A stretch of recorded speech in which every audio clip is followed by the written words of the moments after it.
এই ছোট ছোট পমফ্রেট মাছগুলো আমি কেটে ধুয়ে পরিষ্কার করে নুন হলুদ মাখিয়ে নিয়ে এসেছি।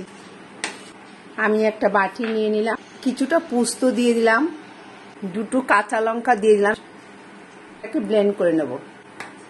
এই পোস্ত বাটাটার মধ্যে আমি এক এক করে 1 চামচ হলুদ দিয়ে দেব, 1 চামচ কাশ্মীরি লঙ্কা পাউডার দিয়ে দেব, 1 চামচ ধনিয়া পাউডার দিয়ে দেব, অল্প একটু জল দিয়ে দেব। এবার একটা ফ্রাই প্যান বসিয়ে দিলাম, সরষের তেল দিয়ে আমি কিছুটা কালো জিরা দিয়ে দেব, দুটো কাঁচা লঙ্কাও দিয়ে দেব। এবার আমি পোস্তর পেস্টটা যে তৈরি করে রেখেছিলাম, এবার এটা আমি ফোড়নে দিয়ে দেব। ভালো করে কষানো হয়ে গেছে, তেলটা বেরিয়ে গেছে।